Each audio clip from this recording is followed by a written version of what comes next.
Welcome to The Antidote. This is Greg McCarran. And this is Jeremy Rothkushel.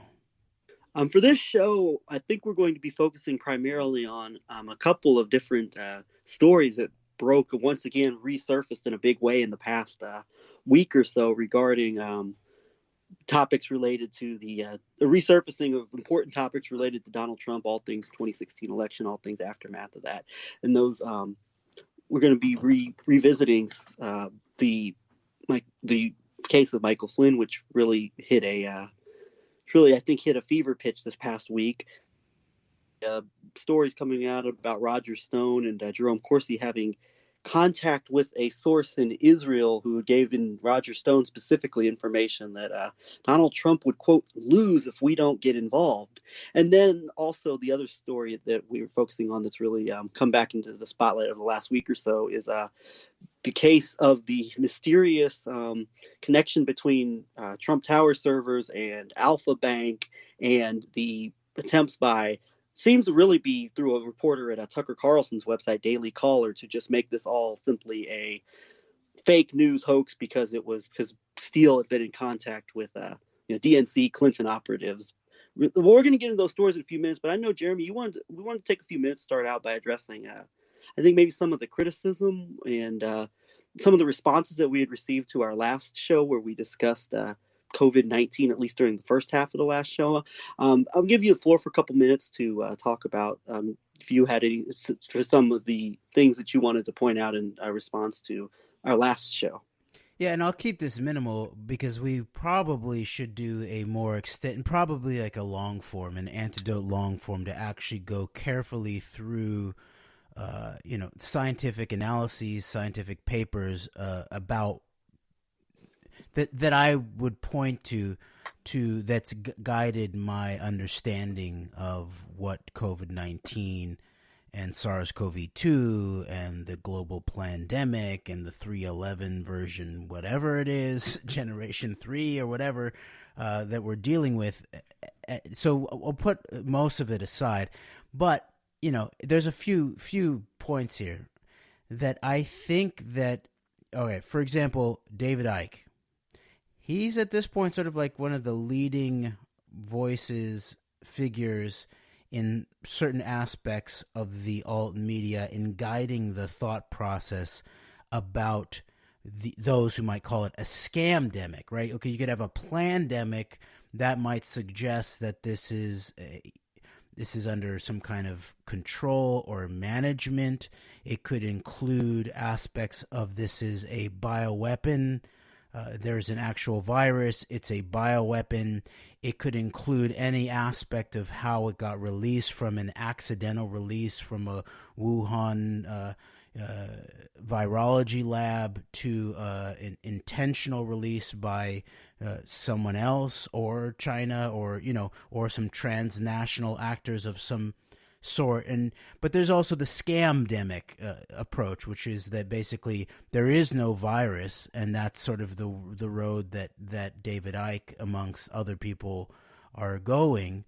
And and it's getting a lot of traction, and people, this is one of the things I've harped on a lot in relationship to the antidote, in terms of, at the very least, the way that I personally attempt to approach knowing and epistemology of how we know things, is to really become aware of our reactionary tendencies. And that was one of the things I increasingly picked up on around someone like Alex Jones, was that there was a reactionary epistemology there, basically, where if someone who you think is a bad actor says something, that becomes a sort of ground zero of proof that what they're saying, the opposite, is true.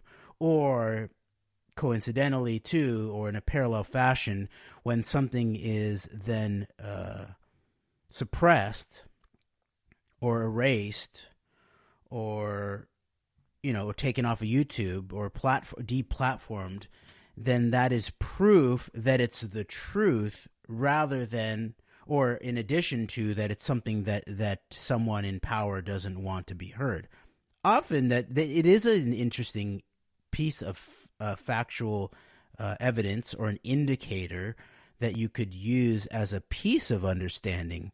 But of course, we know the whole role of counter gangs, and I brought this up before, but I probably should mention it again. That if you think about gangs and counter gangs, where you have the idea of running an opposition, we all are aware of that, of like you lead the opposition yourself. You can also then imagine that there are entire sectors of counter thought, or counter epistemology, where you lead the quote unquote opposition, or you give something, you give it its sort of an aura of samizdat, of being sort of like, of being suppressed at some level in order to bolster its truth amongst a counter culture, or a counter intellectual, or an alternative media of sorts. Okay, so I see a lot of that playing out with these kind of circles, especially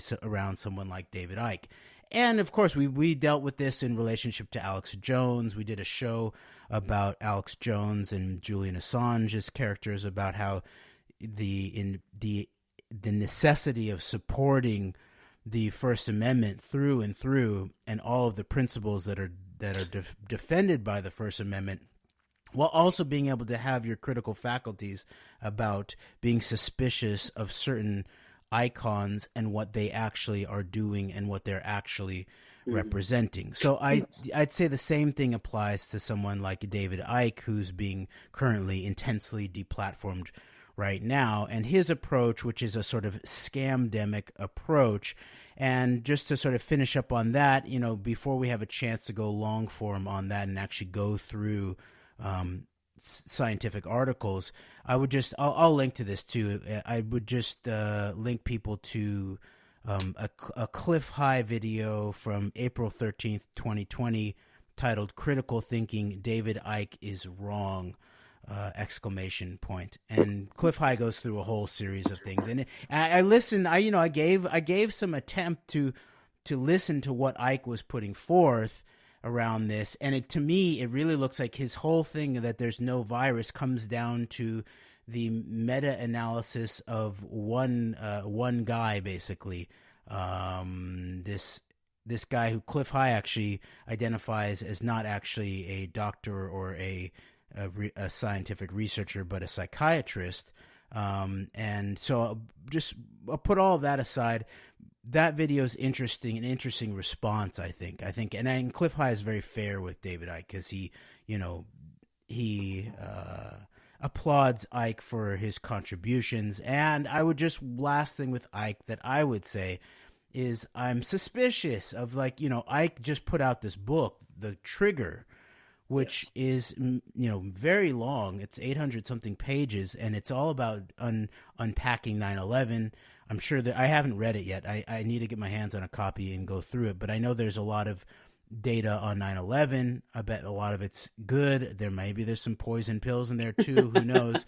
And then the thing ends up about the who and the why, and apparently it comes down very strongly in these kind of areas where a few of us have really been plumbing the depths around things like Israeli military intelligence, technology transfer, the next generation of the sort of Skynet architecture, and all of that. And so for that then to be followed up with this big deal where he's on London Real and he's on InfoWars and he's the biggest censored man in the world, and he's basically telling you that there's no such thing as the virus. And we at this point really need to stay really focused on what the actual truth is. And I don't think that that's a completely absurd proposition. It just needs to be plumbed. It needs to be figured out. And my sense of it is there's not a lot of data there. There's not a lot of facts. There's very little actual scientific reasoning behind what Icke is actually putting forth. And so I'm very, very wary of it, especially as the way I can see it playing out in terms of playing the perfect counter-gang opposition to a potentially real bioweapon, to then the pandemic management of the actual global pandemic, and then what's going to be proposed, and then people who are opposed to what's being proposed as the problem reaction solution scenario are going to be lumped in with those who denied the threat in the first place. So it reminds me of September 11th. It wasn't that there was no international terrorism. There was international terrorism. People died on September 11th. And then even more so, the solution to it, because the actual perpetrators were not identified and their motives not identified, then the death and destruction and the misshaping of our society was then amplified in the wake of that. So that's one thing. I'll link to that, and then very quickly, a lot of these things are sort of factoids that people throw around, like this video of these two doctors. They're the first thing to say about them coming in from California is that they're sort of, they're businessmen is really what they are, right? They're sort of running a private medical facility. So their business has been affected by this because those areas that have not been hit hardest by COVID-19 are don't have a lot of patients, and they've shut down the hospitals. And so there's a whole conversation about the response to all of this that I think is obviously a valid conversation. But then they use and abuse statistics in a very, very flagrant way. And so I'll just point people to a peak prosperity video from April 27th, 2020, titled "Why is Coronavirus News Still So Inaccurate?" Where right after, I believe Chris Martenson, he talks about and he criticizes NPR for their coverage, I believe, of like the sort of issue of maybe bioweapons or something like that. He then deals with these two doctors video. And imagine that, somebody extending criticism of coverage of this to multiple sides of the political aisle and not just on one side or the other, so to speak. Exactly. And again, like I'll include links to Cliff High's YouTube channel and his video response to David Icke, and I'll include a link to Peak Prosperity and Chris Martenson's response to NPR and this video of these doctors from California. And I also then have critiques of the overall work of people like Chris Martenson and Cliff High, but it does not negate the epistemological process of analyzing what's actually true and using the statistical method in a way that's honest rather than sort of shaped by one's sort of propaganda attempt. So I just want to say, in finishing up here, that I'm very suspicious of the way that the sort of counter approach to this, the alt media approach to the global pandemic is beginning to evolve. And I believe that this is a very serious turning point for us as a country, as humans. And we really need to both have our faculties fully there and fully driving on all cylinders.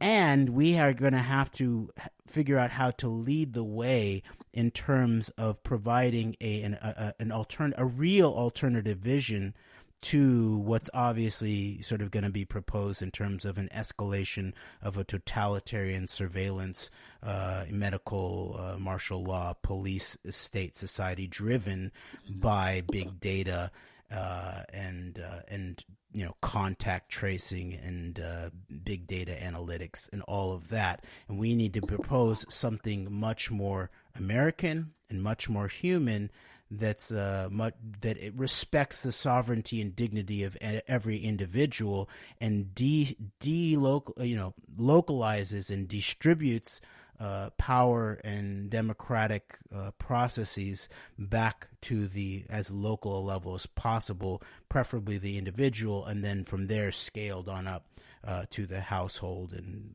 village and state and country and world.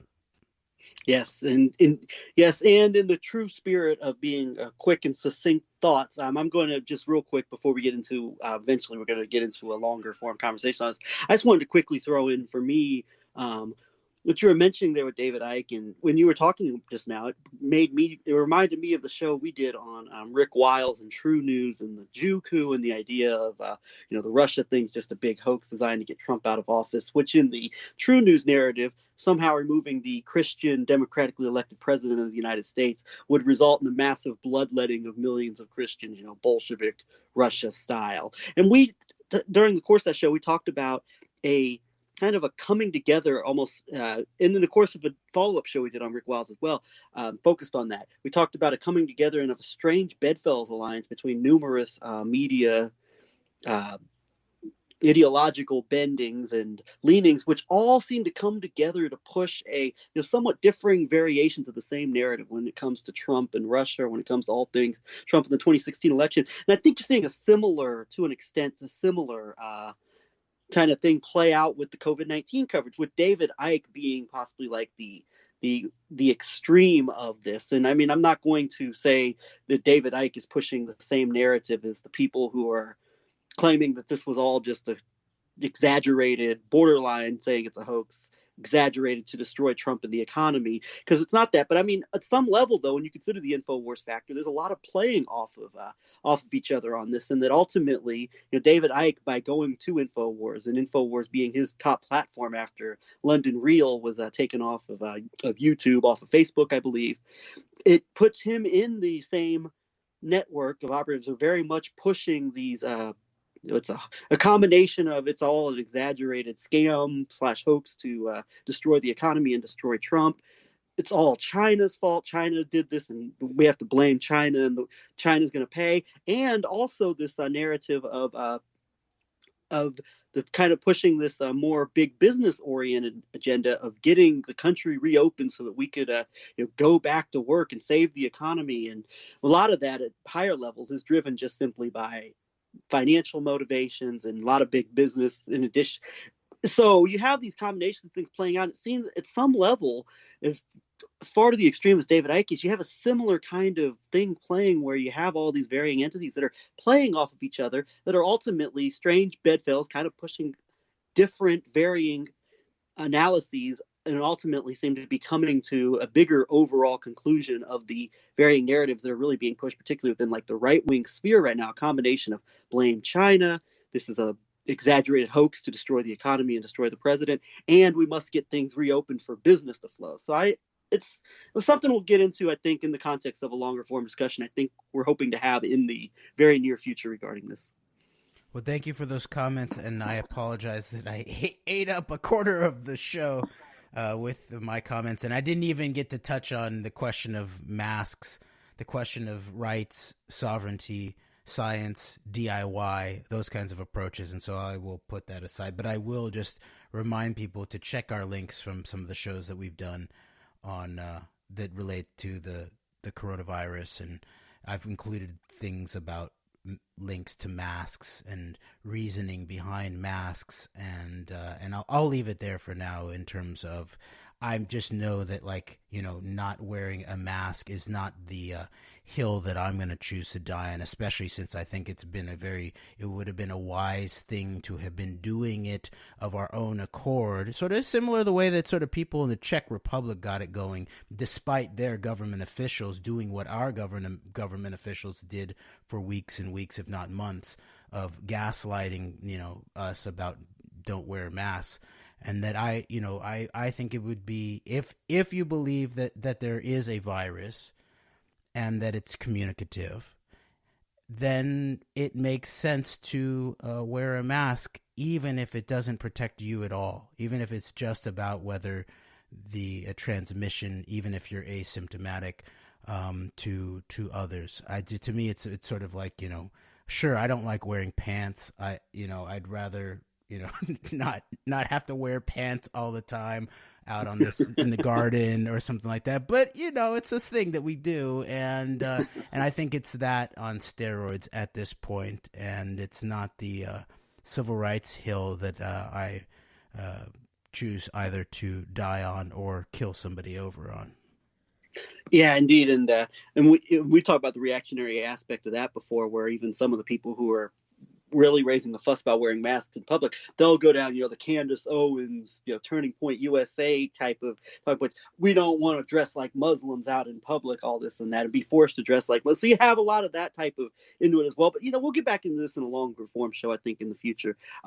But anyway, at the top of the show, I mentioned 3 different stories that really resurfaced in the public eye in the last week. One was, and the first one I'm going to bring up right now is the Michael Flynn case that disgraced, obviously, former national security advisor, who seems to have very interesting connections to a number of foreign players with the whole related to 2016 drama and the geopolitical drama that's taking place in the aftermath of that, of course, including Russia. He was the highest ranking, I believe, American official as the head of the Defense Intelligence Agency to visit the Russian GRU headquarters. And then in addition to that, Michael Flynn co-wrote the book with Michael Ledeen, the arch neocon hardcore Iran hawk, about winning the war on terror in the aftermath of becoming the primary Obama era whistleblower to expose that Obama and Clinton and their role with the whole rise of ISIS, to the point that Donald Trump really played off that in a big way as far as his foreign policy went towards winning the election,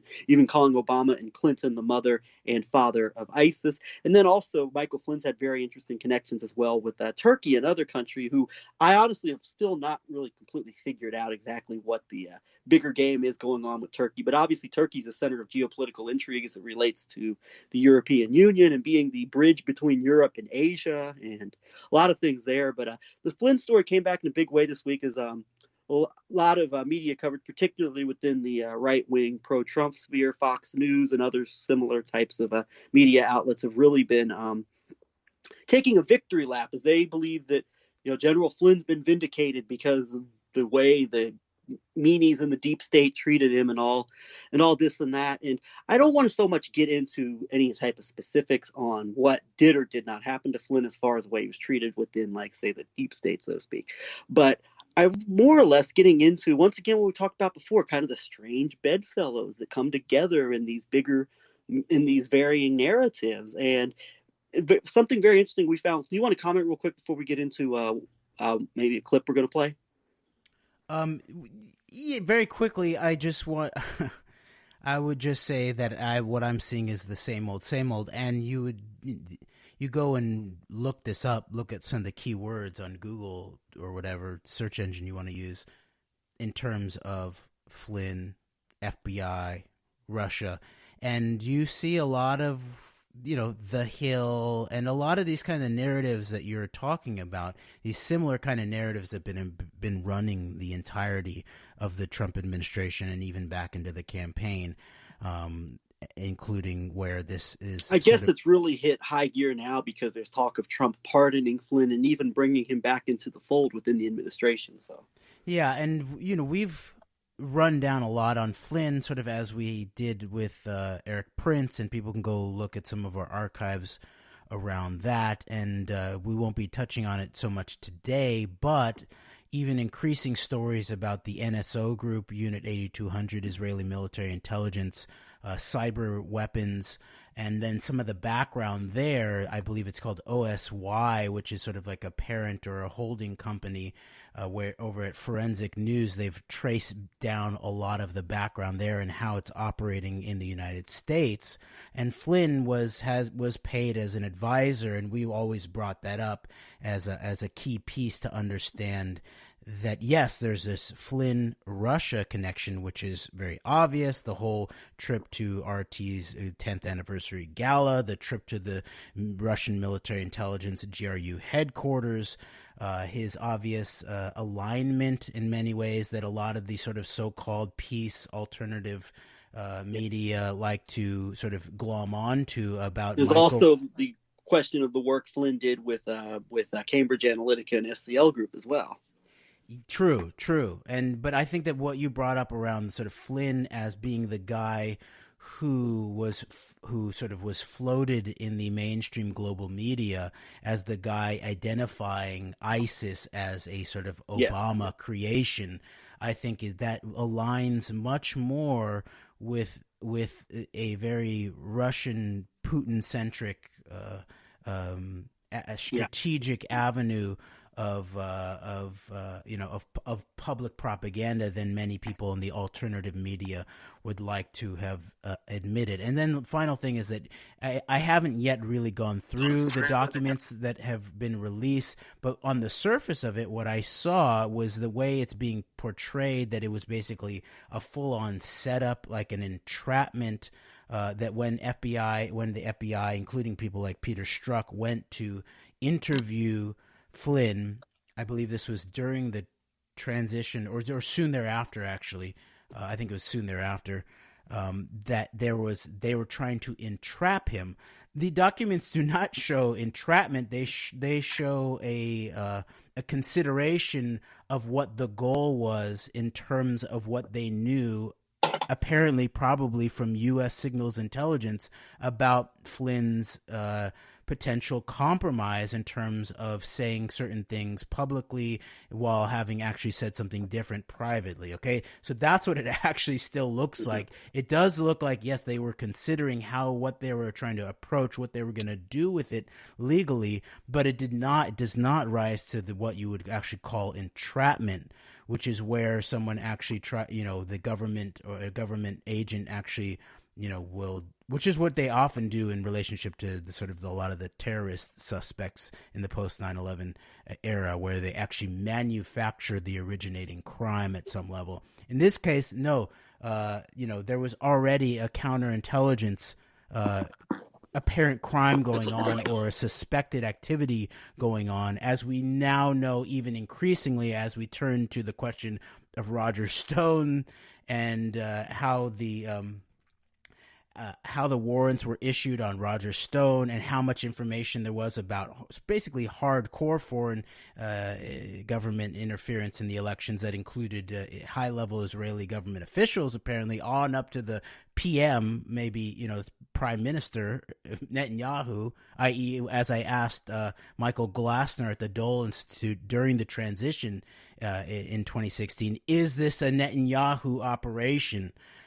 So I think that that there's been a lot of overhyping of what the Flynn documents have said, and I'll continue reading through them and see if my mind changes. But from my first impression, it's a lot of much ado about nothing, and it was basically the FBI being the FBI. So, Greg, are you still there? I am here. I'm here. Oh. Yeah, I had myself on mute there. And I guess I'll go back to what I just said just now about Flynn. And you're right, definitely with the Flynn being the person positioned as the insider whistleblower on the whole ISIS, Obama, Clinton factor with this. You're right that does point to a more Russian-centric direction in at least some of the from that perspective. I mean, then you combine that with the visit to the GRU headquarters and also the RT 10th anniversary dinner. But it's interesting with Flynn. I think there has to be a sense made of, like, on one hand, yes, but also at the same time, the information on ISIS was very much pushed even by like the Zionist pro-Israeli sector of like the American fifth column within the right wing that very much used that as a major part of its blitz as far as the foreign policy geopolitical perspective on the Trump MAGA movement, as well as further ushering in fear mongering against the Islamic population as far as further fears of terrorism, both domestic and abroad. And I think it'd be interesting. I brought this up when I did False Flag Weekly News the other day with Kevin Barrett on No Lies Radio. It's very interesting that on one hand, you have Michael Flynn is so close with this Russian aspect of things, but also at the same time, he still has this very friendly friendly relationship with Michael Ledeen, who he co-wrote his book on winning the war on terror with. And I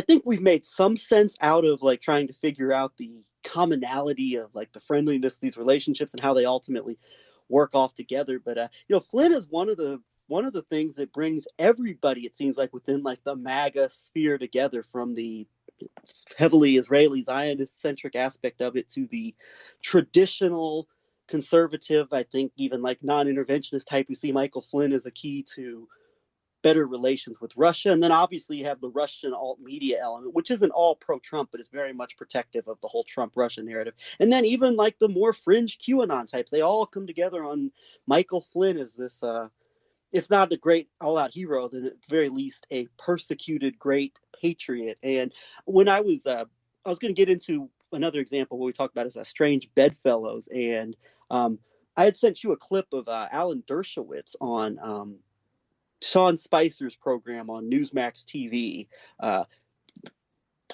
pushing the same narrative that everybody from the Zionist-centric Breitbart Fox News community to Sputnik, Lee Stranahan and Garland Nixon, and Justice for Assange organizer Michael Flynn and Roger Stone did no wrong. And the only reason Fox News, according to Lee Stranahan, is covering the Flynn case so strongly is to put it into what his old mentor Andrew Breitbart called a partisan ghetto, so that that way the left won't take it seriously and won't come to Flynn's defense if Fox News is making such partisanship out of the issue, which might be partially true, but there's a much bigger agenda to all of Fox News coming out for Flynn than just that.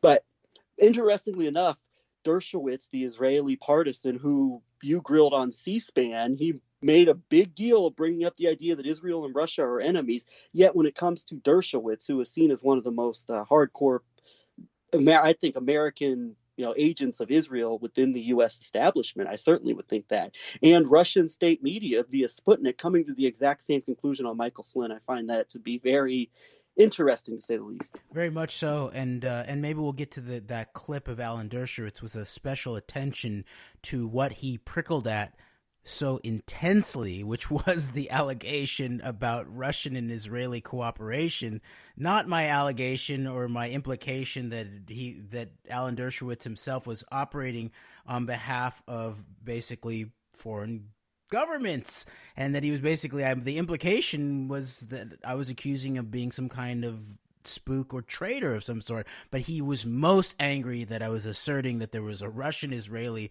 relationship. And so I think that your deeper thread here, Greg, about how there's this very strange confluence of bedfellows that so obviously comes together around this iconic figure of the patriotic MAGA general Michael Flynn is so telling and so true in many ways. And when you were speaking about this background and the Ledeen connection, not only, there's the book Ledeen connection, but there's also a apparently strong connection to Barbara Ledeen in relationship to Flynn and Ezra Cohen Watnick. And also, I noticed Barbara Ledeen had worked with Senator Grassley popping up in the Fox News realm as one of the primary defenders of Flynn just in the last week alone. So. And definitely. And so, there's such a wormhole there in terms of Ledeen and the neocons. And I'll just reference a book that you had originally gotten, Greg, called The Armageddon Network by Michael Saba, that really does the deepest dive around on a lot of this Jinsa-centric network that appeared to be the sort of Soviet hawks of some sort at the time. But they're all, it's Stephen Bryan, it's Richard Pearl, and Ledeen is right in the mix there too. And somehow they are allege themselves to be the hardest noses of hawks. And this reminds me of our moment now, of course, and we talked about this before in relationship to the CPD and the Gaffneys and the sort of same kind of crew, like angling to be the hardest nosed hawks on China. And then ultimately, these guys surrounding Jinsa, what they did was they basically put shackles on the United States and economic trades in the United States while unleashing Israel to basically trade with everybody and set up the United States and the then Soviet Union for the sort of the most hawkish and most authoritarian, let's say, and most warmongers amongst them to be facilitated to further escalate the worst aspects of the Cold War. And so I think we need to keep our eye on that. And of course, it's this whole crew around JINSA, Jewish Institute of National Security Affairs, now Jewish Institute of National Security America, apparently, with now, I don't know if Michael Makovsky is still the CEO, the credibly accused Israeli agent Michael Makovsky, who ran the Pentagon's program of the oil infrastructure in post-Iraq war, and all of that. So people might want to go look at this book, The Armageddon Network, to get a sense of how this operates, how this network operates in terms of this Ladine network that Flynn is really just an asset of in many ways, and the relationship to certain aspects around the world internationally, Russia, Turkey, as you identified it. And it is interesting that, even someone like Sibel Edmonds was always saying that the Israeli and the Turkish lobby were basically fused at some level. And they were operating hand in glove, potentially, maybe Israeli hand in Turkish glove. There was some of the implication there. And so I think that continues to play out in terms of what we're seeing. But, okay, should I move on to this Dershowitz clip? Yeah, please do, and then we'll go from there. We're going to play the clip of your call into C-SPAN to Alan Dershowitz, where you mainly talked about where you called in to discuss the Epstein relationship and some of the factors there, where he ultimately goes into a diatribe about Israel and Russia being enemies as a means to try to discredit the point you were bringing up. Okay, yeah, I'm going to play that C-SPAN clip right now. Okay, here we go. C-SPAN, I believe, December 16th, I think it is. I'll correct that after the clip if that's incorrect. December 16th, 2019. Alan Dershowitz on efforts to impeach President Trump. Lawrence, Kansas. Jeremy, Independent. Thank you for taking my call. In terms of understanding this current political moment and the apparent level of criminality that we're dealing with, I'd like to quickly bring up some books, the authors and content of which C-SPAN should seriously consider featuring, especially in relationship to featuring a guest like Alan Dershowitz and his background and personal commitments. Number one, House of Trump, House of Putin, The Untold Story of Donald Trump and the Russian Mafia by Craig Unger really gives the background of the Trump organization as a money laundering organization that fits into the actual Russian deep state, i.e. national security apparatus with tied into organized crime. Number two, Red Mafia, How the Russian Mob Has Invaded America by deceased journalist Robert Friedman. And then number three, the set of books, Proof of Collusion, How Trump Betrayed America, and now Proof of Conspiracy, How Trump's International Collusion is Threatening American Democracy by Seth Abramson. And then finally, I would ask Mr. Dershowitz to also address the topic of Zev Shalev at Narrative, the Israeli-born former CBS News executive producer, and Whitney Webb, who have reported that Jeffrey Epstein was being run by Israeli military intelligence as disclosed by Ari Ben-Menashe, and the allegations in the book Robert Maxwell, Israel Super Spy, that Ghislaine Maxwell's father, Robert Maxwell, was a KGB and Israeli intelligence agent who worked with the Red Mafia and Mogilevich to set up money laundering instruments around the world.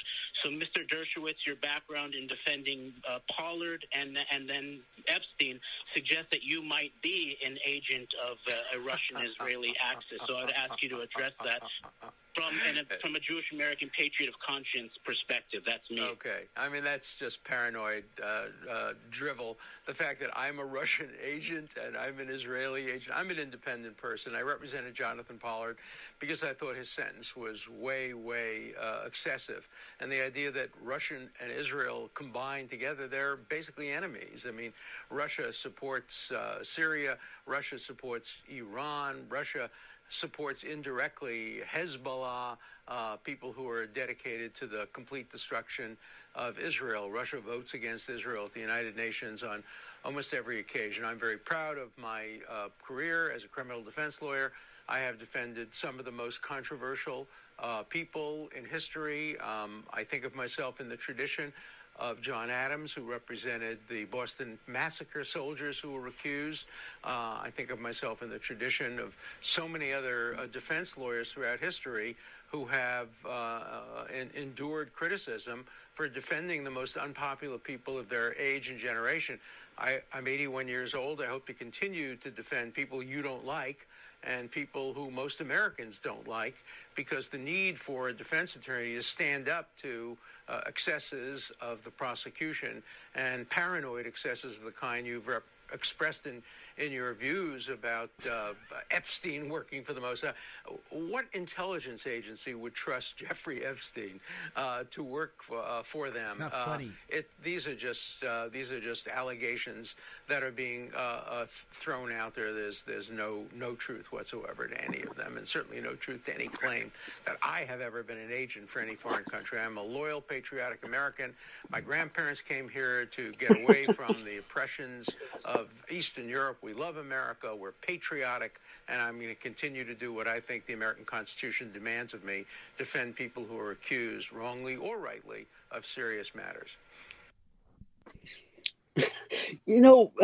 Sticking out to me, re-listening to that again, is Alan Dershowitz is saying, with regards to the Israel-Russia relationship, and also by almost lady doth protest it too much way of stating just how patriotic and how loving of America he is.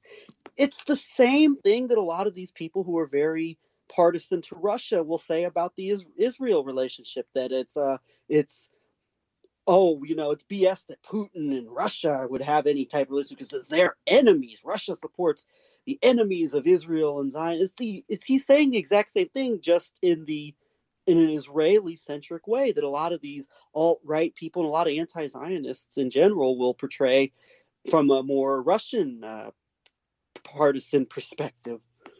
It's a very interesting observation. And it is true, like listening back to it, of course he protested being accused of being an agent, but he sort of tried to laugh it away. It was laughable. But the Russian-Israeli strategic alliance, that is just that is horrible to basically. And I think it's an interesting observation to show that the sort of anti-Zionists, really, or very heavy Israel critics, do something sort of similar from a different perspective that Dershowitz is doing, which is to deny this Russian-Israeli security complex of some sort.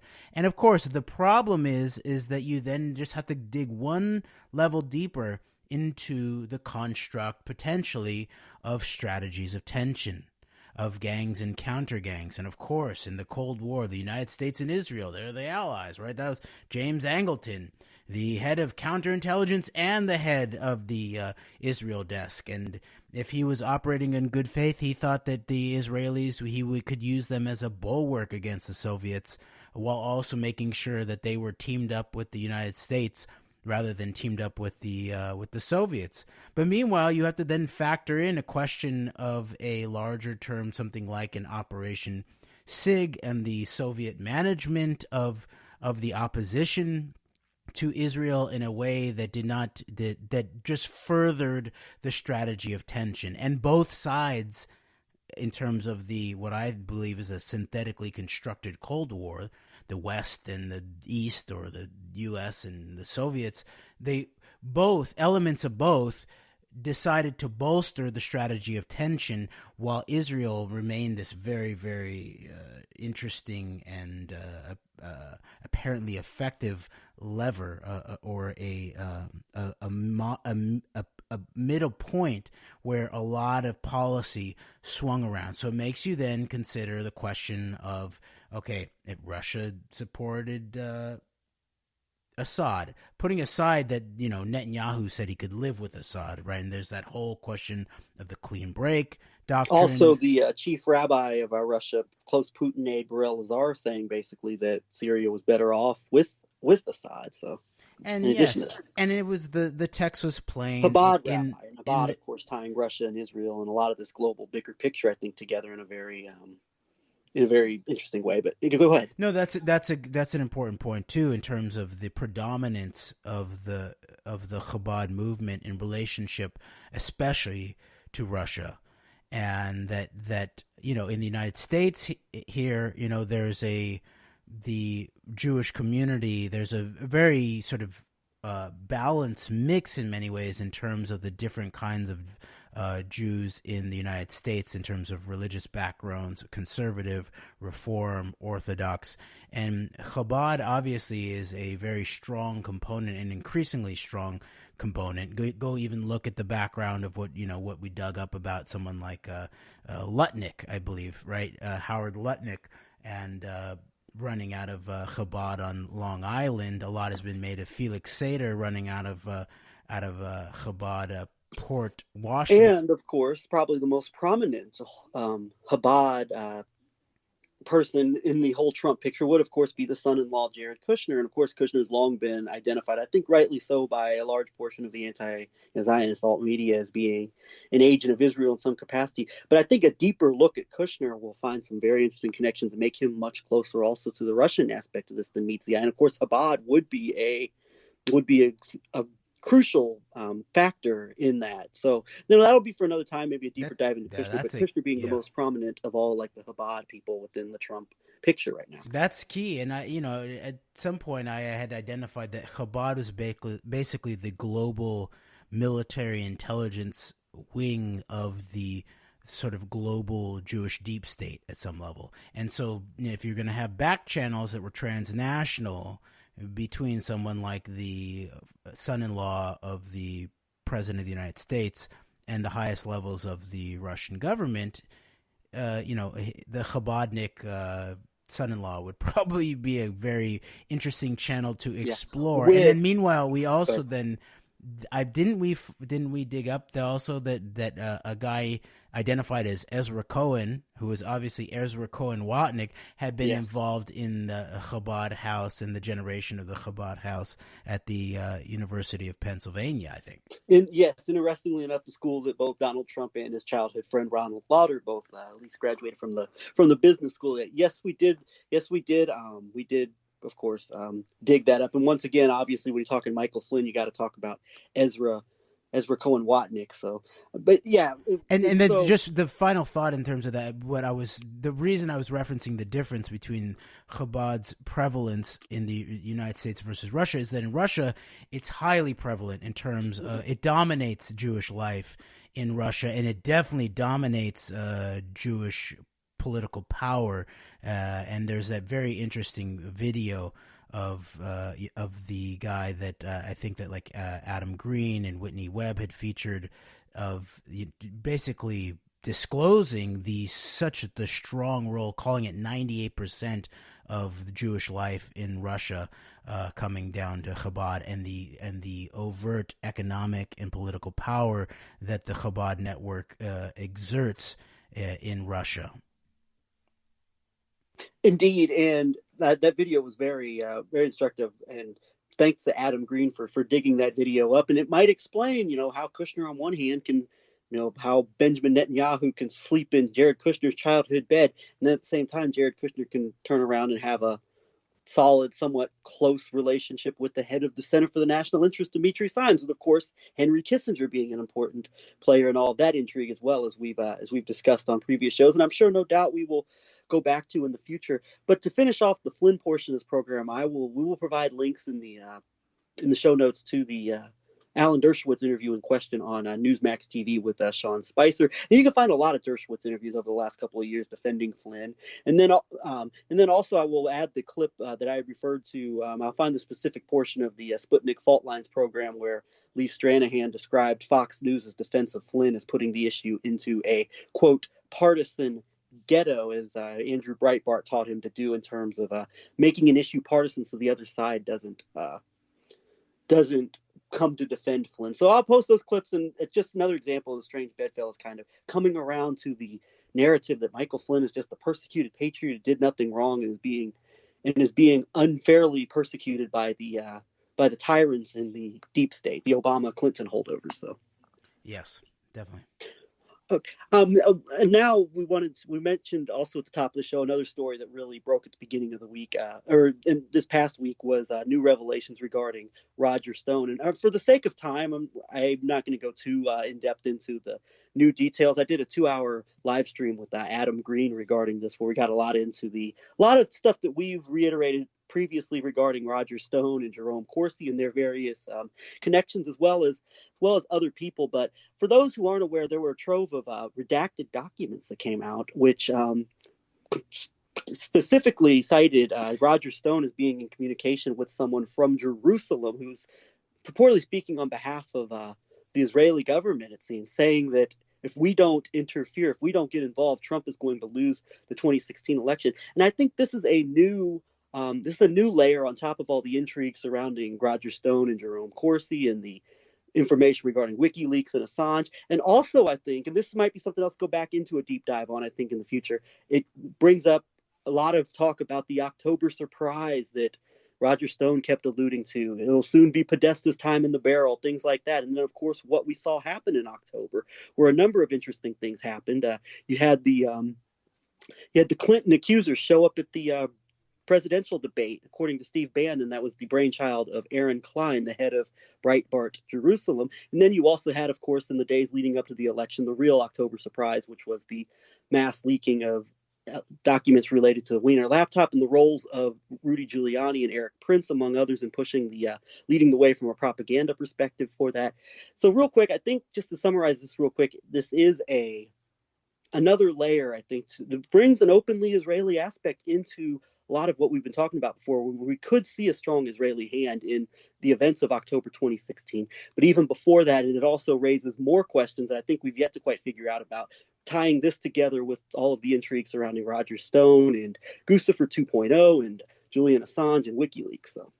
Yes, and we're sort of seeing a similar kind of thing happening, as you referred to, around these very strange bedfellows surrounding Michael Flynn, but then also this strange scenario surrounding sort of an Israeli partisan like Dershowitz having a certain kind of similar reaction as certain maybe more Russian partisans, maybe not necessarily Russian partisans, but maybe at least Russian apologists, where there is a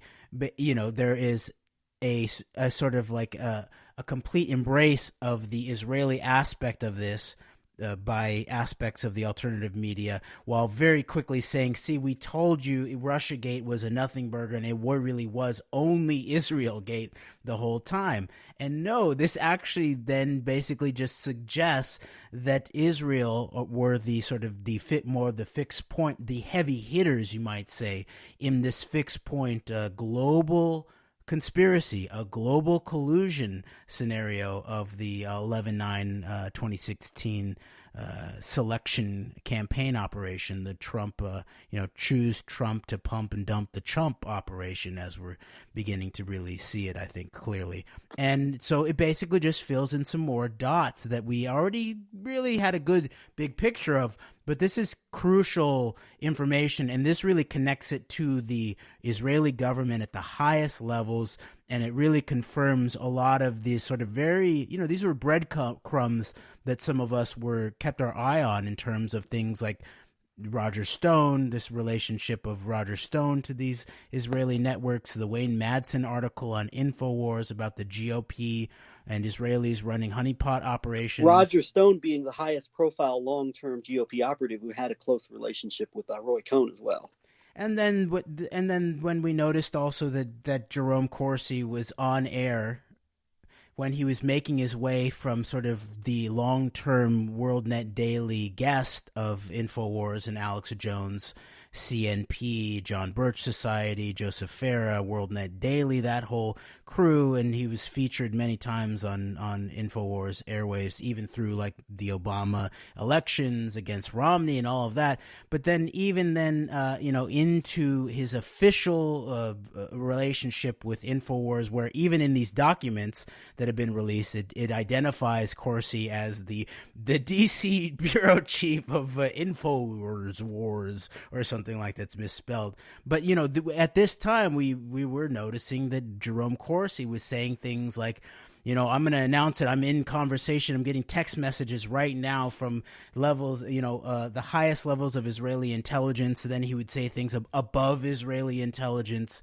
And Israeli intelligence above Mossad. It's the same thing he had basically said in that in the clip we took from Corsi back when he was still a QAnon proponent, talking about his role in setting up meetings with Israeli intelligence above Mossad regarding Kissinger and Trump on remaking the Middle East. So.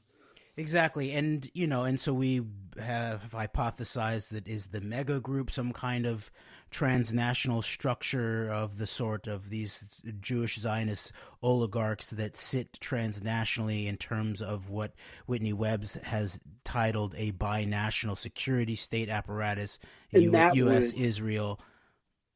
And of course, you would think of that, you would consider Jerome Corsi being out of Ohio, close proximity to Leslie Wexner, and as a center in the state of Ohio, and of course Corsi and fellow long-term CNP Zionist operative Ken Blackwell being at the head of the 2004 election intrigue, but out of Ohio, which is clearly perhaps the hotbed in the U.S. of a lot of open mega group activity via Leslie Wexner. Very true. And then, this question of AL that just sort of pops up in the public domain a few times. It seems to be this very highly sensitive Israeli intelligence operation that is, what I've asserted that Netanyahu's background with Ehud Barak, by the way, in this special forces Sayeret Matkal reconnaissance behind enemy lines is really what this Israeli intelligence unit describes as basically deep cover in the West, mainly deep cover in the United States. So something like Mega could actually be seen at some level if it were under the architecture of an Israeli intelligence unit, i.e. Wexner is the head of the snake, as Maria Farmer has titled him. This Al actually literally means above, so it could also be referring to that Mega and Al are some kind of relation, referring to an actual Israeli intelligence operation, a covert unit of some sort that is the most highly sensitive, that has to do with affecting policy and cementing these kind of covert domination political relationships at the highest levels of government. And then my final thought on this is that obviously what's hinted at here too is the August meeting, not the Russian-centric, I think June or July Trump Tower meeting in 2016, early summer 2016, but the late summer, the pre-October surprise Trump Tower meeting in August, which was the Middle East focus, and Eric Prince at the epicenter of all that, and Psy Group being at the epicenter of all of that Israeli corporate intelligence cutout. And so our last minute, Greg, take us home, please. Yeah, in our last minute, I want to lay out mention a name and a story that I think we're really going to zero in on here in the near future. One is you have to think of Roger Stone, at least by extension, associate, another one of Arthur Finkelstein's kids, as we were talked about in our previous show, Finky and the Kids, John McLaughlin, the mutual Netanyahu-Trump staffer who has been described as Netanyahu's secret weapon in the 2019 Israeli election. He's an interesting character I think we're going to be digging deeper into in terms of a longer text conversation regarding what we've just discussed here with the Roger Stone, Jerome Corsi, Israel information. And also, we're going to be going back very soon to the topic of Alpha Bank, as Alpha Bank was in the news, as there was an attempt by Tucker Carlson's website, the Daily Caller, an investigative reporter there, to basically debunk any type of serious evidence as far as any type of communications between Trump Tower servers and the Russian Alpha Bank. And so we're going to be getting into Alpha Bank again. We've talked a little bit about Alpha Bank and some of its connections, but we're going to be getting back into that in the very near future regarding Alpha Bank. Well, bigger perspective.